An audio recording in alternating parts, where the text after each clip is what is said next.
안녕하세요. 3월 5일 오늘은 생물에서 배설계 진도를 나왔어요.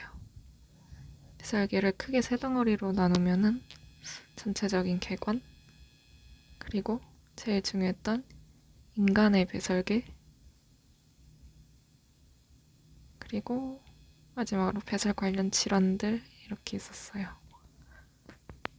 일단 개관에서는 그냥 간단하게 배설로 삼투나 pH 조절, 그리고 질소 높이물을 내보내는데 의의가 있다. 근데 인간은 요산 이런 형태로, 아니, 인간은 요소 형태로 배출하고 요산 형태로 배출하는 애들 세 가지가 있었는데, 조류, 파충류, 곤충, 외상, 주고파 이렇게 외우라고 그랬었어요. 외상, 주고, 주고파 이렇게 외우고, 인간의 배설계. 인간의 배설계는 이제 전체적으로 이 구조가 어떻게 되는지, 그리고 기능, 그리고 이제 배설계로 들어온 물질들이 어떻게 재흡수되고 분비되는지 그런 물질들에 대해서 했었고, 그러면 이제 그 물질들이 혈액 내에 얼마나 있다가 이제 밖으로 빠져나가냐, 그런 식을 이제 청소율 식으로 나타낼 수 있어서 청소율에 대해 배웠고요. 그리고 마지막으로 소변 배출 조절, 배설 조절 이렇게 돼 있고, 또 질환에 관해서는 오늘은 여기까지 진도를 나갔어요. 그래서 일단 구조에는 이런 그림들이랑 어떻게 있는지 그런 것들이 있었고, 기능. 크게는 일단 그 여과를 하는 게 일단 기능을 크게 두 가지로 나누자면은 1번 여과, 2번 그리고 재흡수와 분비 이렇게 되는데, 여과는 일단 또 작은 소제목으로 여과되는 곳의 구조가 어떻게 되는지, 그리고 그러면은 그 여과율이라는 식에 대해서 배웠어요. 여과가 얼마나 되는지 나타낼 수 있는 식. 그리고 그럼 그 여과율이 어떻게 조절되는가. 네, 이게 또 자가 조절이 있고 또 외부 조절이 있는데, 이 두 가지 관점으로 다르게 해석이 됩니다. 그리고 이제 재흡수와 분비는 처음에 이 세포별로 재흡수되고 분비되는 세포별로 재흡수하거나 분비하거나 하는 그런 이온들이나 물질들이 다른데, 그거를 세포별로 한번 이렇게 보고, 그 다음에 반유증폭계에서 어떻게 소변이 농축이 되고 또 농축이 되는 것의 의의는 무엇인지 그런 것들을 배웠고, 또 재흡수와 분비의 조절, 재흡수와 분비가 조절이 어떻게 되는지, 그리고 이게 재흡수와 분비를 조절하는 것뿐만이 아니라 산염기, 산증 이런 것들 조절할 수가 있어요. pH 조절이라고 해야 되나?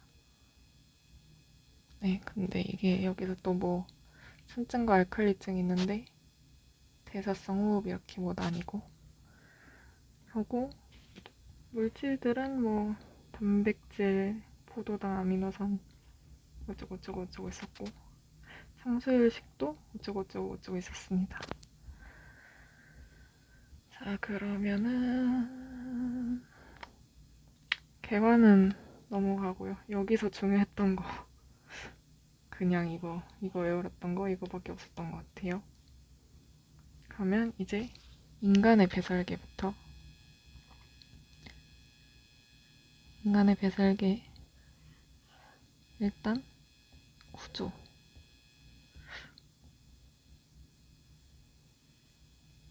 대충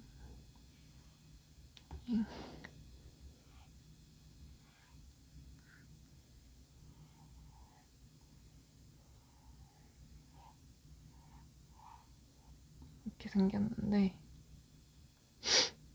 이렇게 반 나눠서 여기는 피질부, 여기는 수질부. 아니다 이거 말고 일단 인간의 배설계의 기능, 전체적인 그냥 기능은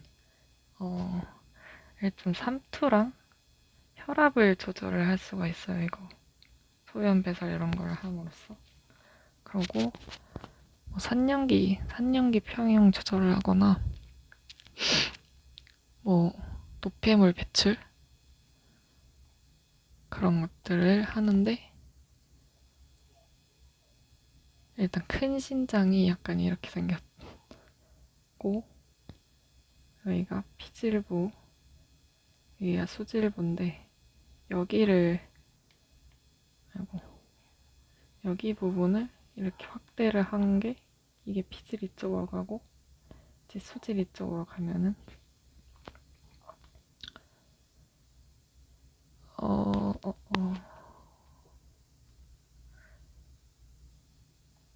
우선 신장으로 물이 어떻게 들어오냐면 뭐 신정맥을 통해 들어오고 아니 신동맥 신장으로 가는 동맥이 심장 기저니까 신동맥으로 들어오고 신장맥을 통해 빠져나가는데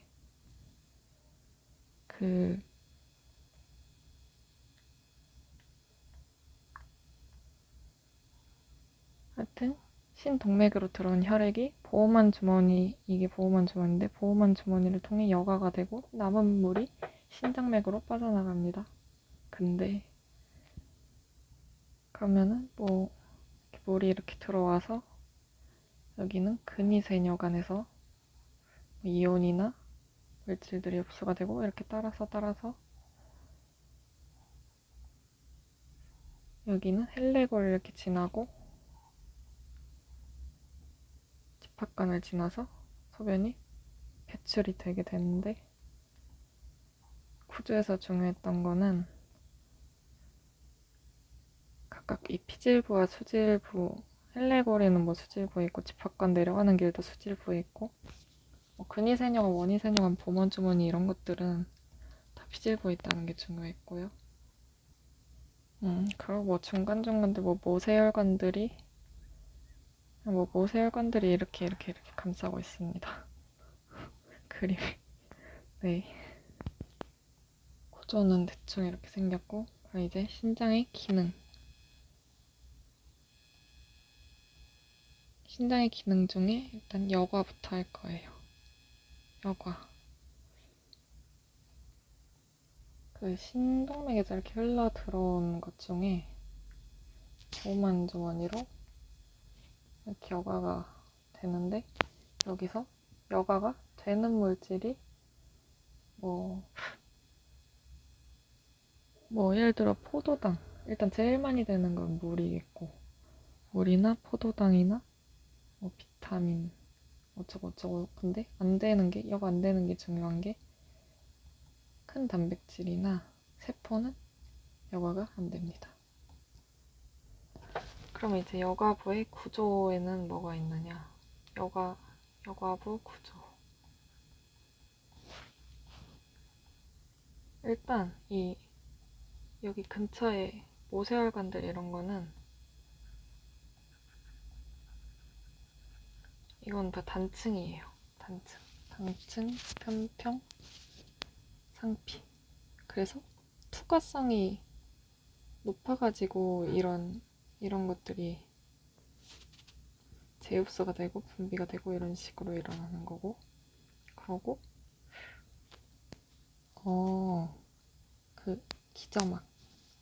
기저막은 이 부분인데 이 부분이 일단 비세포성이고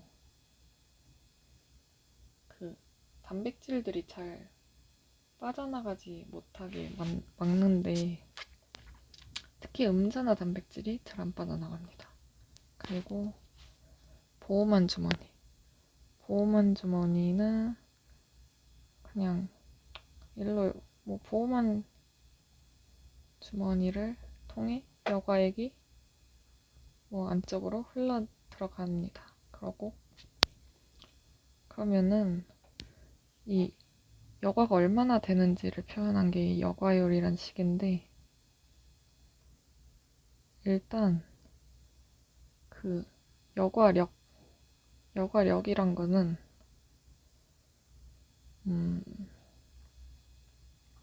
이렇게 보호막 주머니가 있고 여기 이렇게 사구체 모세혈관이에요. 모세혈관 이런 게 있으면은 이렇게 밑으로 얼마나 들어오는지 그거를 나타낸 게 여과력인데 일단 그러면 일로 나가는 거는 혈압, 여기에 혈압, 모세혈관 혈압이 중요하고 근데 여기 보호막 주머니 안에도 막 물이 있잖아요. 그 물이 이렇게 미는 보호막 주머니 정수압은 반대 방향이니까 빼주고 그러고 이 이 혈관 안에는 막 세포랑 단백질 이런 게 여과가 안 됐죠, 여기 안에. 그래서 이렇게 간 그 혈장 삼투압이 반대로 가니까 이것도 또 빼주고 그러면 이만큼이 여과력인데 여과율은 거기에 그 여과력에다가 뭐 이런 데 있는 세포들이 뭐 투과시키는 특성 이런 거는 이제 상수값이에요. 그래서 그냥 여과상수로 표현하고 이게 이렇게 여과율이 되는 겁니다. 이거는 그 예전에 배웠던 그 여기 조직과 혈관 사이에 순환계에서 배웠던 이 그래프를 해석했던 것과 비슷한데 빠진 게 뭐냐면은 이 배설계에서는 이렇게 가는 조직 교제 삼투압이 없어요. 왜 없냐면은 어차피 똑같이 흐르는 혈관 안에 들어있던 뭐 포도당 이런 무기 염류 이런 것들이 밑으로 똑같이 20% 여과가 된 거기 때문에 이렇게 가는 삼투가 없죠. 그래서 그냥 이 식이 여과력이 되고 여과율은 거기에 그냥 이 상수값을 곱한 게 되는 겁니다. 그러면 그 다음에는 그러면 이제 이 여과율을 조절을 할 수 있는데 여과율의 조절을 어떻게 할 거냐. 일단 여기서 제일 큰 영향을 미치는 게 이 혈압 조절이 제일 큰 영향을 미쳐요. 그럼 이제 그 혈압을 어떻게 조절할 거냐 이렇게 되는 건데 그 수입 세동맥에 이거의 지름을 조절하면 돼요. 이게 이렇게 혈관이고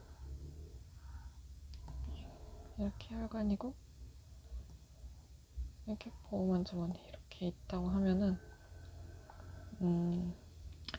그쵸, 이거는 이렇게 들어오는 거니까 수입 세동맥 그리고 수출 세동맥 나가는 세동맥 만약에 지금 내가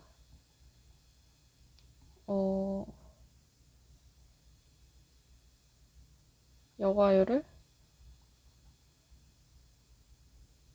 아니다.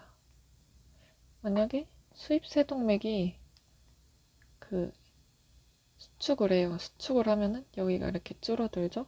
여기가 이렇게 막히고 그러면은 이게 몸 전체 혈압 해석하듯이 하지 말고 국소 혈압 해석하듯이 피가 많이 들어오면은 혈압이 높아진다 이렇게 해석을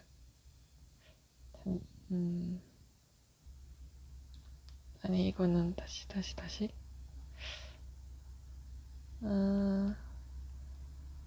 그쵸. 이 여과율 조절을 하는데 이제 여과율 조절을 어떻게 하느냐, 이 수입 세동맥 조절이 거의 주요 조절이고, 만약에 수입 세동맥이 줄어들어요. 이렇게 줄어들어요.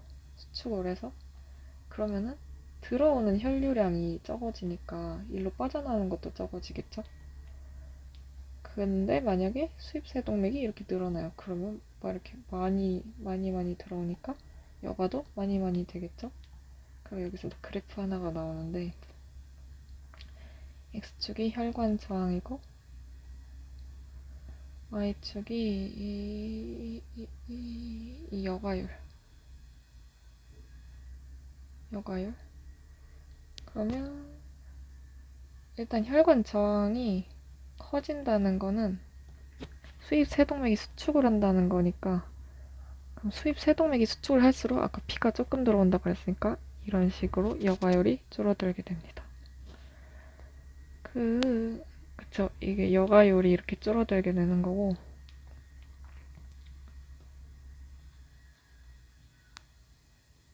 신혈류량도 이렇게 줄니까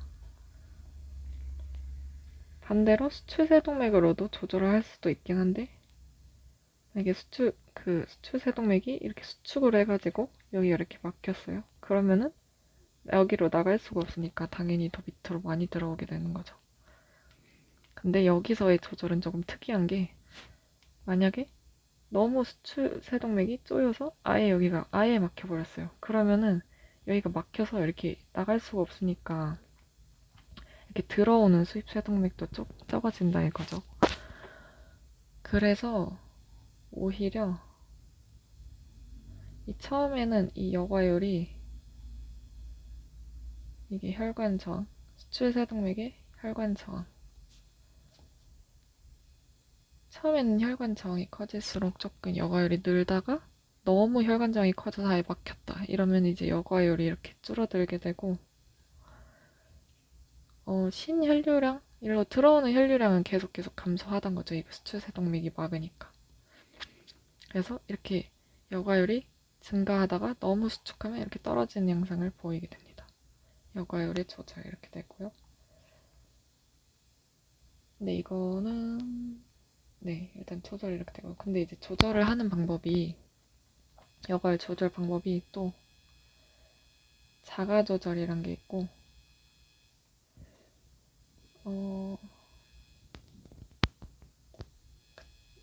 외부 조절. 자가 조절은 뭐냐면, 일단 이거는 약간 국소적인 몸 전체 혈압이 아니라, 그러니까 그냥 신장에서 내보내는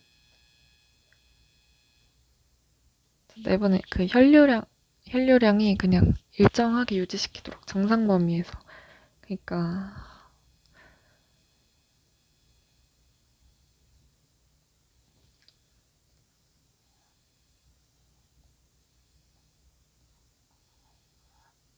만약에 지금 너무 배설이 많이 되고 있다 이러면은 이제 수입세동맥을 이렇게 좁히던가 하는 식으로, 이게 오줌이 너무 많이 나가면 안 되니까 너무 나가지 않도록 이렇게 수입세동맥을 수축시키는 식으로 여과율 조절을 하는데, 이 오줌이 많이 나가고 적게 나가고는 이제 두 개가 인식을 할 수가 있는데, 이게 사고체 옆장치랑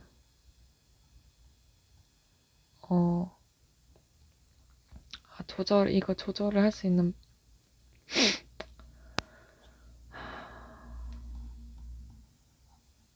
다시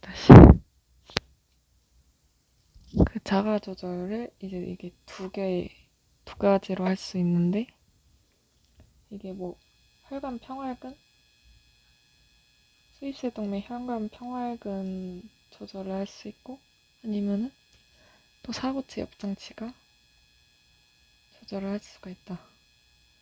그러니까 이거는 이 자가 조절은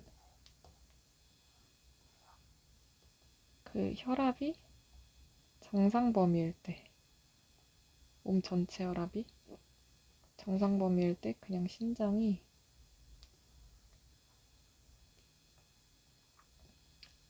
그냥, 그냥 나는 뭐 많이 배출하면은 뭐 수입 세동맥을 수축시켜가지고 뭐 오줌이 적게 나가게 할 거야. 정상 범위에서 이렇게 하는 거고 자가 조절이. 근데 이제 외부 조절은 다른 관점으로 봐줘야 되는 게 지금 몸 전체 몸 전체의 혈압이 너무 높아요.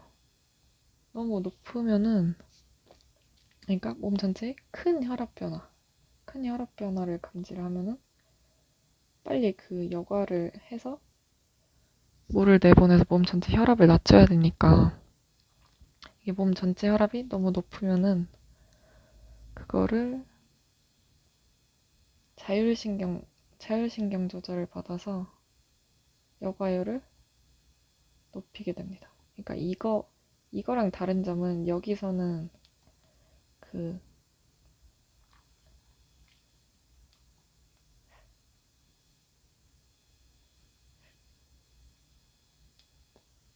여기 국소적인 범위 내에서 혈압이 높다고 인식되면은 그러니까 혈압이 높다고 인식되는 거는 열로 물이 많이 빠져나간다는 소리죠.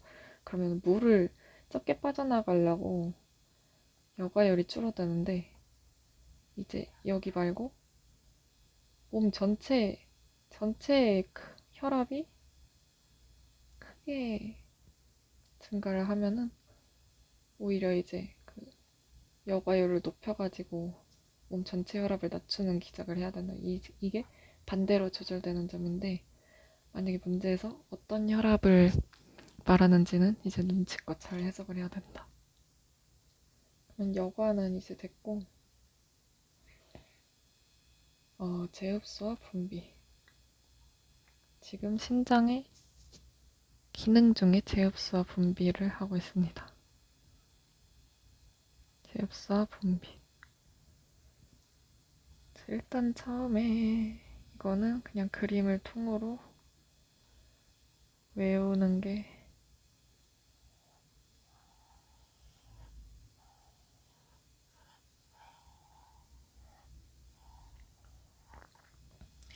근위세뇨관, 원위세뇨관, 여기가 조금 이상한데.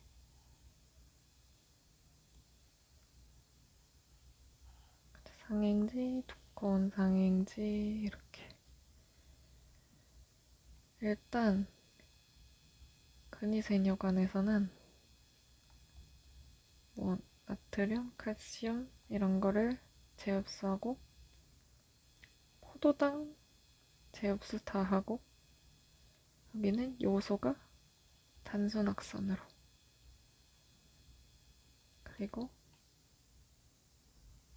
여기서는 물이 재흡수가 되는 게 여기가 느슨한 밀착 견접이라서 이렇게 됩니다.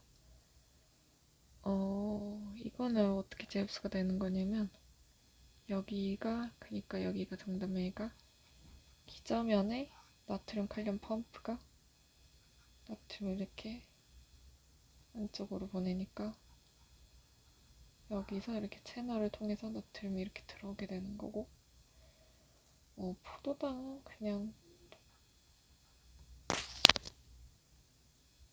포도당이 나트륨과 공동수소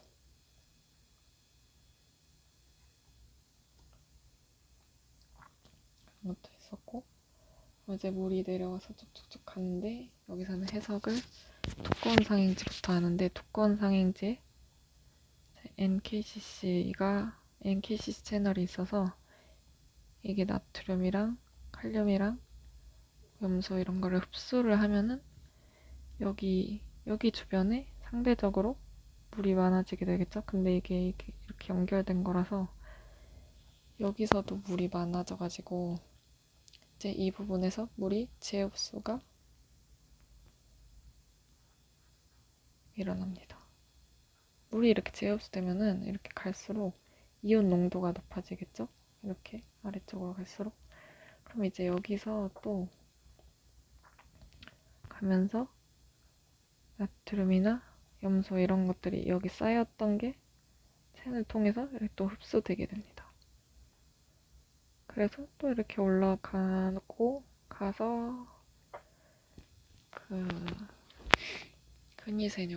근위세뇨관에서는 여기서 이 핵수용체인 바소프레신, 뇌하수체 후엽으로부터 온 바소프레신이 아니 바소프레신 아니라 바소프레신 말고 알도스테론 보신피짐 호르몬인 알도스테론, 바소프레신은 여기고 알도스테론이 이렇게 핵수용체에 전달해가지고 여기 알도스테론이 이렇게 생기면은 나트륨은 제압사고 칼륨은 분비를 합니다. 그리고 집합관 여기서 이제 바소프레신이 그 지단백질 수용체 이렇게 와서 이렇게 막에 대기를 타고 있다 아쿠아포린을 이렇게 발현시키면 여기서 물이 이렇게 재흡수가 됩니다. 그쵸, 이게 참외 세포별 역할. 그러면 이 반려증폭계에 대해서 얘기를 해야 되는데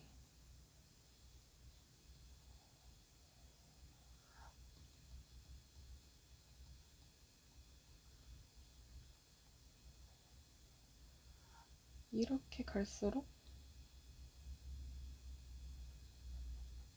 이온 농도가 높아지게 된다.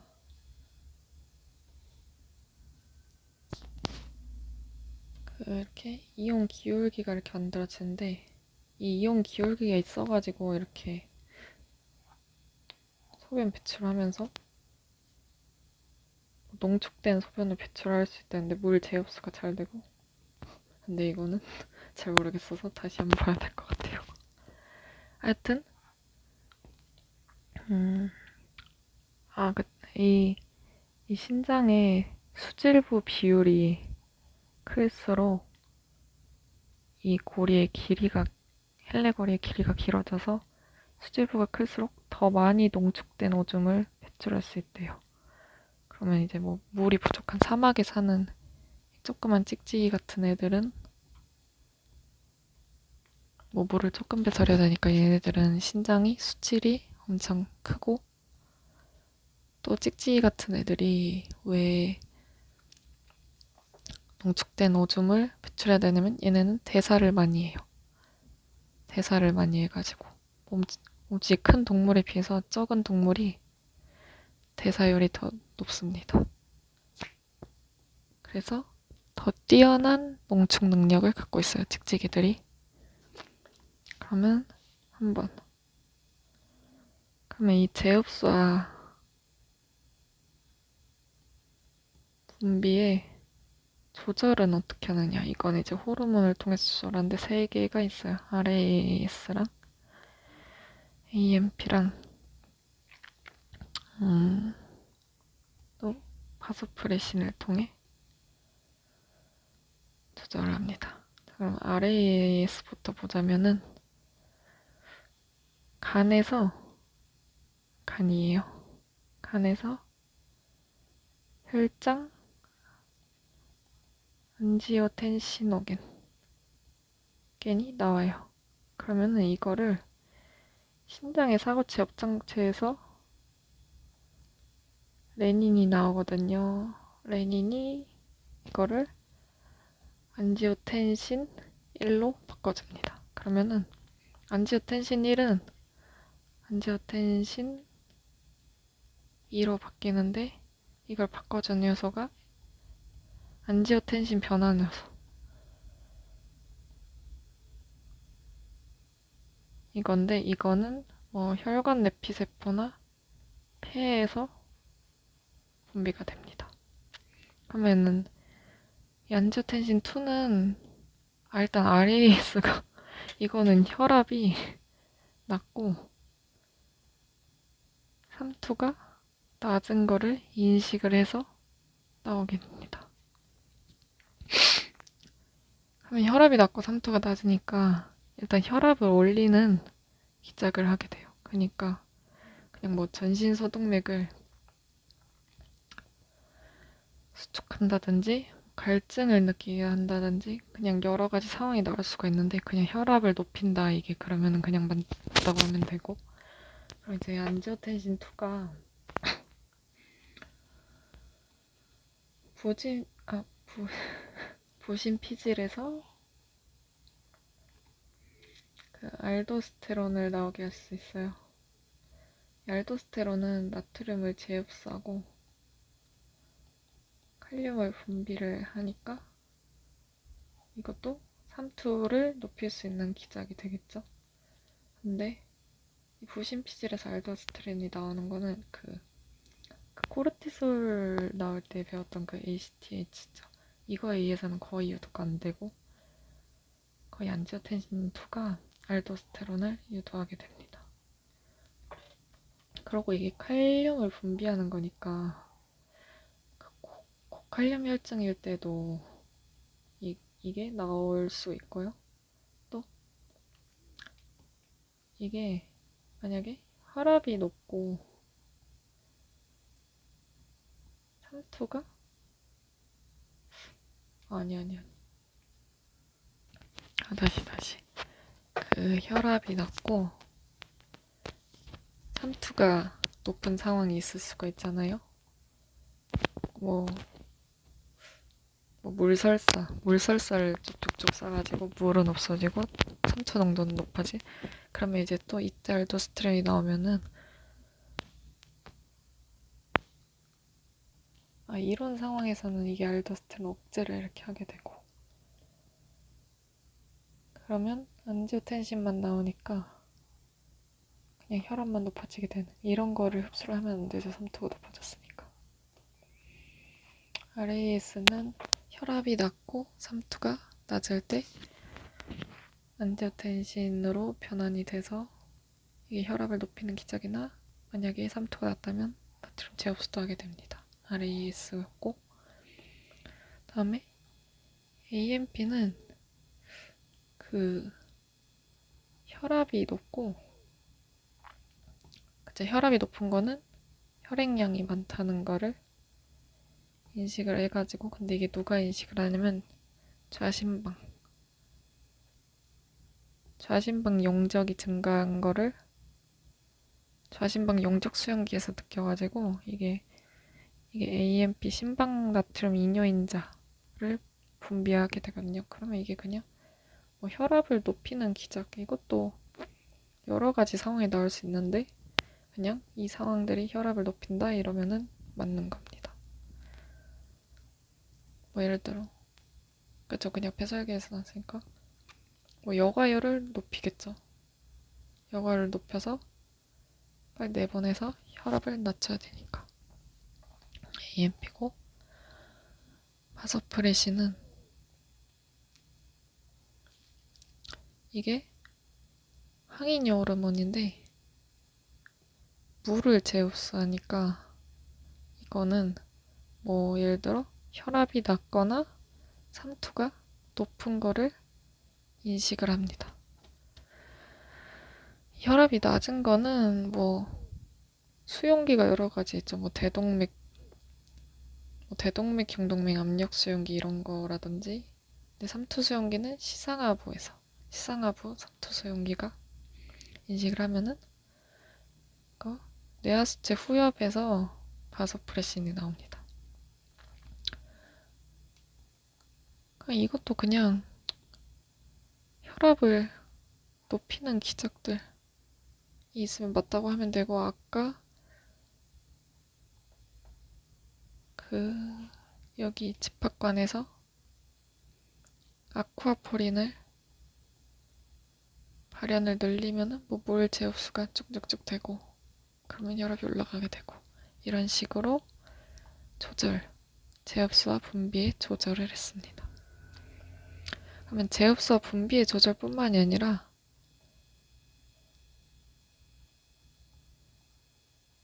산과 알칼리 조절도 할 수 있는데 일단 근위세뇨관에서 조절을 할 수가 있고 원위세뇨관에서 조절을 할 수가 있는데 이거는 그냥 항상 하는 기작. 이거는 타입 A 세포와 타입 B 세포가 산증일 때는 타입 A 세포, 알칼리증이는 타입 B 세포가 이렇게 되는데 일단 근위세뇨관에는 그냥 H 플러스 제흡수 잠시만 이거랑 똑같은 거였으니까 산증 H 플러스를 분비하고 HCO3 마이너스는 제흡수 이거는 그냥 일어나는 근위세뇨관에서 그냥 일어나는 근데 지금 산증이다 몸에 산이 너무 많다 이러면은 원위세뇨관의 타입 A 세포에서 H 플러스를 분비하는 기작과 HCO3 마이너스를 재흡수하게 됩니다. 이거는 왜 재흡수하는 거냐면은 이게 이렇게 많으면은 그 으셔틀리의 원리 그러니까 이게 평형이던 거에서 HCO3 이게 늘어나면은 이게 일로 이렇게 가니까 이게 산이 줄어들게 되는 효과가 있는 거죠. 그러고 알칼리증이면은 뭐 이거 반대 H 플러스 재흡수 HCO3 마이너스 분비 이렇게 되는데 타입 A 세포에서는 여기가 정단면 정단면에 H 플러스 펌프가 있어서 H 플러스 펌프가 있어서 이거는 칼륨도 재흡수해요. 근데 이 타입 B 세포는 반대로 기저면에 이게 있어서 칼륨이 분비가 돼요. 바깥으로. 그러면 칼륨이 분비. 이게 칼륨을 재흡수하는 거니까 이게 저칼륨 혈증이다. 저칼륨 혈증이다 그러면은 이 타입 A 세포가 작동을 하면은 좋죠. 칼륨을 재흡수하니까. 근데 칼륨을 재흡수하면은 이게 또 H 플러스를 분비하느라 알칼리증이 올 수도 있기는 한데 그래도 저칼륨 혈증으로 죽는 것보다는 그냥 혈액 좀 알칼리 되는 게 낫다. 그리고 이제 산증도 만약에 산증이라 하더라도 호흡산증과 대사성 산증이 있는데 이 둘의 차이는 호흡산증은 그 CO2가 많아지는 거를 호흡산증이라고 하고 대사성 산증은 이 HCO3가 적어지는 거를 대사성 산증 반대로 알칼리증도 그냥 반대로 해주면 되기는 한데 이 호흡산증과 대사성 산증을 나누는 기준은 이 그냥 물질에 따라 그냥 다르게 나눈 거다. 뭐 만약에 어떤 사람이 나 이거는 그래프 해석을 할 줄 알면 돼요. 뭐 이렇게 생긴 그래프 있었는데 책에 있던 그래프 해석만 잘 할 줄 알면 됩니다. 그러면은 이제 그 인간의 배설계에서 있던 크게 구조와 기능에 대한 얘기가 끝났어요. 그러면 이제 3번 물질들이 어떻게 되냐. 여러 가지 물질도 있는데 뭐 단백질 얘네는 아예 여과가 안 된다고 했고 포도당 이건 정상인이라면 제흡수가 다 돼요. 그냥 그러고 이거는 뭐 분비만 일어나고 이눌린, 크레아티닌 이런 거는 뭐 여과를 하고 제흡수나 분비가 잘 안 됩니다. 그러고 뭐 칼슘 요소, 칼륨 요소 이건 뭐 파라토르몬이 조절한다. 얘도 뭐 알도스테론에 의해서 뭐 분비가 조절될 수 있고, 얘네는 뭐 상황에 따라서 조절되는 거라 잘 모르고,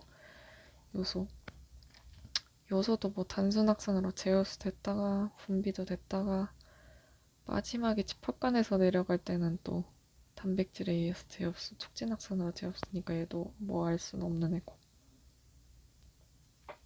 물질들이 이렇게 있는데, 이거는 아까 중요했던 그래프가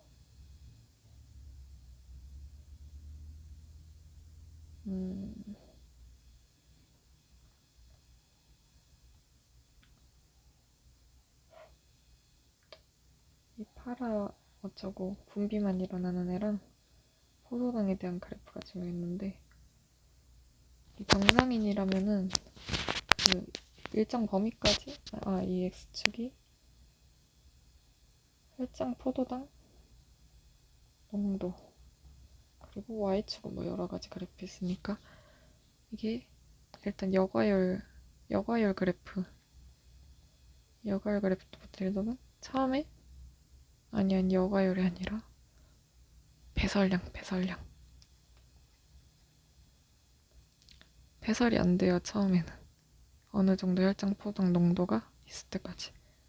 왜냐면은 이거는 제압수가 계속 되거든요.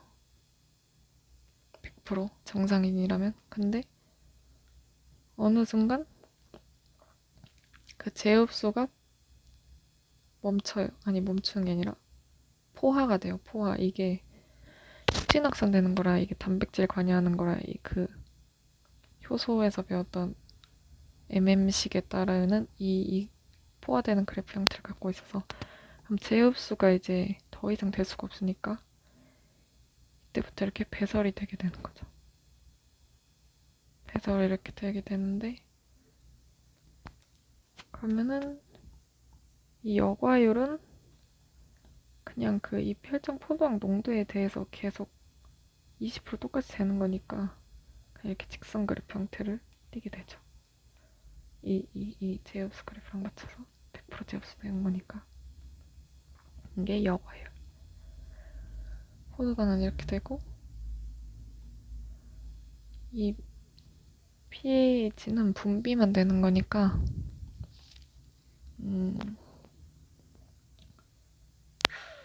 일단 여과는 똑같이 돼요. 여기는 이 그 혈종의 농도, pH 농도니까 이렇게 여과가 쭉 돼요. 여과. 근데 분비가 되거든요. 이거는 분비. 분비도 이게 막 단백질을 통해서 되는 거라 이렇게 쭉 되다가 포화되는 형태를 보여요. 그러면은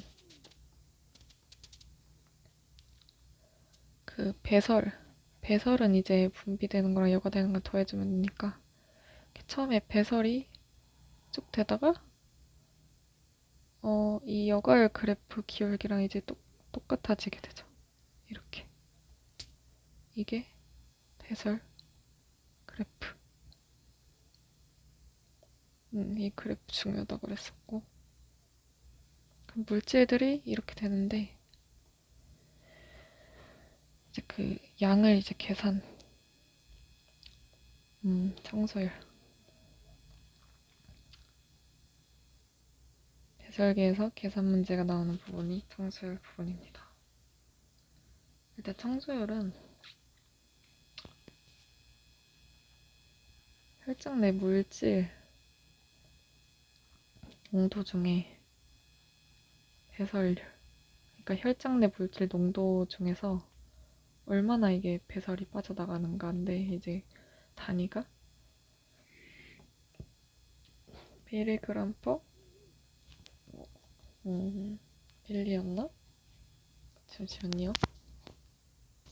아니 그 시간당 얼마나 나갔냐 이 얘기니까 이게 이렇게 단위가 이렇게 됩니다. 근데 이게 배설률이란 게 분당 소변 배출량 곱하기 소변 내 농도, 그럼 농도 곱하기 그 소변 용액의 양을 곱해주니까 그 물질의 양이 얼마나 나가는지 나오게 되겠죠. 그럼 청소율식은 이렇게 되는데 그 이놀린이란 게 여과도 안 일어나고 아니 여과도 왜 안 일어나? 여과가 된 후에 분비나 제흡수가 안 되잖아요. 아이고. 제흡수가 안 되니까 이 이놀린의 여과율을 계산하면은 그게 그대로 사구체 여과율 율이 되는 거고, 만약에 포도당 같은 거의 청소율이나 pH의 청소율, 얘는 거의 제흡수가 다 되니까 청소율이 거의 적겠죠? 근데 얘는 분비가 많이 일어나니까 청소율이 높을 거예요. 근데 이제 이 기준이 되는 게 사구체 여과율, 이놀린 여과율과 비교해서 다른 물질들의 청소율을 비교하면은 이게 분비만 일어나는지 분비가 더 많이 일어나는지 제흡수가 많이 일어나는지 비교를 할 수가 있어요. 그러면은 이제 식이 아까 이 청소율 식하고 이놀린 여과율이 사구체 여과율 식이었고, 또 외워야 될 식이 신혈류량. 이 신혈류량은 1 빼기 헤마토크릿 세포 부분 분의 신혈장량인데, 이거는 이 전체 신혈류량에다가 이 세포랑 혈장을 더한 전체에다가 이 1에서 헤마토크릿에서 뺀 게 혈장의 비율이니까 전체에다 비율 값을 이걸 만약에 이렇게 올려서 곱해준다고 하면은 그게 신혈장량이 되는 거죠. 신혈류량식이랑 또 배설률식은 물질의 소변 내 농도 곱하기 소변 배출량. 보통은 이거 그냥 이렇게 퍼민으로 쓰기는 하던데 문제 보니까 뭐 퍼데이도 나오고 여러 가지더라고요. 그리고 제흡수량, 제흡수율, 그리고 분비율. 이거는 제흡수율은 제흡수를 얼마나 됐는지 따져주는 거니까 제흡수가 얼마나 됐는지. 그러면은 이거는 그 배설률에서 잠깐만요. 맞다. 전체 여과가 된 정도에서 배설이 얼마나 됐냐. 그러면은 그 빠진 값이 제곱수가 됐다는 거니까 그만큼. 그러면은 이 여과가 된 정도에서 배설이 된 정도를 빼주면 되는 건데, 여과가 된 정도는 사구체 여과율 곱하기 혈장 내 물질 농도 이렇게 되는 거고, 그럼 이거는 아까랑 똑같이 소변 농도 곱하기 소변 배출량 이렇게 되면 이게 제흡수율이 되는 거고, 분비율은 반대로 그 분비가 많이 됐다는 거니까 배설률이 더 크겠죠? 그러면 그 큰 값인 배설률에서 여과가 된 값을 빼주면은 그쵸. 그 배설률이란 게 여과가 된 값에서 더하기 분비율을 더해준 게 전체 배설률인 거니까 이거를 구하려면 이걸 이렇게 넘기면은 이거 빼주기만 하면은 이게 분비율이 이렇게 나오죠. 이거랑 그냥 이렇게 반대로 해주면 돼요. 쓰기 귀찮다. 외워야 될 식이 대충 이 정도 이렇게 있었습니다. 그러면 청소율까지 오. 이제 다음은 그 소변 배출 조절인데 이거는 진도를 안 나갔어요. 오늘은 여기까지 하고 수업을 마쳤습니다. 그럼 여기까지가 아니라 전체적으로 다시 한번 목차만 정리해보자면은 전체 배설계라는 단원 안에 크게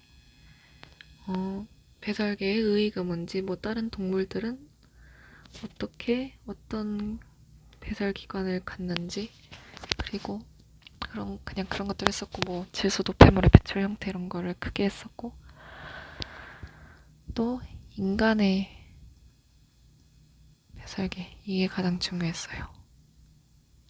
또 질환, 배설계 관련 질환들이 있는데 여기까지는 아직 진도를 안 나갔다. 인간 배설계에는 5개.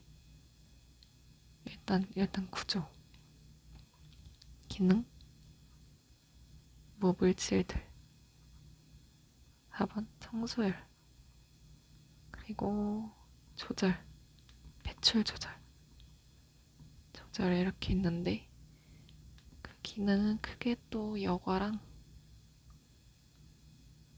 배설로 나뉘어요. 아니 여과랑 분비 및 제흡수. 여과에서는 구조에 대해서 했었고, 여과가 일어나는 구조 이렇게 됐었고, 2번은 여과율. 한번 이제 여과 조절이 어떻게 되냐. 근데 이제 이것도 자가 조절을 하는 게 있었고 전체 조절을 하는 게 있었는데 이거 2개 구분을 잘해야 된다. 그리고 분비 제업수는 그 처음에 세포별로 그 이 그림 어디서 뭐가 제업수되고 분비되고 뭐가 발현되는지 다 외웠어야 되고, 그리고 이 반류증폭계가 어떻게 농축이 되고, 진짜 농축돼서 좋은 거는 뭔지, 하고 이 제흡수나 분비 조절 호르몬들이 있었는데 뭐 RAS랑 AMP랑 바소프레신 이런 거 있는데, 네, 그런 거 있었고, 호르몬들. 그리고 산알칼리 조절, 이거는 근위세뇨관과 원위세뇨관에서 다르게 일어나는데 여기서는 뭐 맨날 일어나는 게 있고, 여기는 타입 A 세포와 B 세포로 이렇게 나뉘어서 상황에 따라 조절이 된다. 그러고 호흡 알칼리랑 대사성, 아니 자꾸 호흡 알칼리 호흡이랑 대사성이 뭐가 달랐는지, 어떤 물질에 따라서 다른 이름을 붙였는지, 물질들은 여러 가지가 있는데 그 여러 가지가 각각 분비가 어떻게 일어나고 제압수가 어떻게 일어나고 그런 그래프 형태로 그려보면 어떻게 되고 이런 것들을 했었고, 청소율은 뭐 관련 식을 다 알아야 된다. 청소율이란 거의 정의가 크게는 그 혈액 내에 어떤 농도가 있었는데 그거만큼에서 얼만큼 빠져나가는지 그 양을 식으로 나타낸 게 청소율이고, 청소율이랑 뭐 사고체 여과율은 이눌린으로 계산을 한다. 이눌린의 청소율이 사고체 여과율이다. 그리고 뭐 배설률식, 신혈류량식 이런 거 여러 가지 있었고, 그렇게 맞췄습니다. 목차 색깔 표시해보자면은 그치, 이렇게 덩어리가 있고 이거 이렇게 있고, 이거는 작은 카테고리고 이거는 노란 카테고리들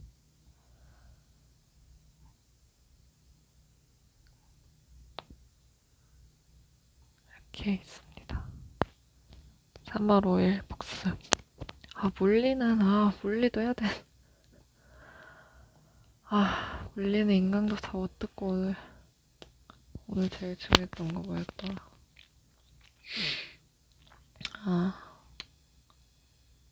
파동 그래프가 있는데 여기 X축에 진짜 변이냐 시간이냐 이런 거 헷갈리지 말아라. 그리고 굴절도 조금 하다 말았는데, 에휴, 물리 복수 문제. 원리복습. 약간 이 느낌을 기억해야 되는데 이게 법선이고 소한매질, 밀한매질 이런 게 있었는데 약간 그 돌멩이를 이렇게 풍덩 던졌을 때 물에서 이렇게 꼬르륵 가라앉는 그런 느낌? 그런 느낌으로 그러면은 이게 소안에서 밀안으로 가면서 파장도 짧아지고 속도도 느려진다. 파장이 짧아지고 속도가 느려진다. 약간 이 느낌을 기억하고 그러고 엔소에서 엔밀로 가는 거. 이거는 식으로 만약에 엔소에서 밀로 간다는 게 2분의 5다 이러면은 속도가 5에서 2 됐단 소리고 파장도 5에서 2 됐단 소리다. 이런 것들 기억했어야 됐고 파동 변이 시간 이거 구분 꼭 시간에서 이동 방향 이러고 있으면은 안 된다. 자세한 건 문제를 내일 강의마저 듣고 문제를 풀어보겠습니다. 3월 5일 복습 끝.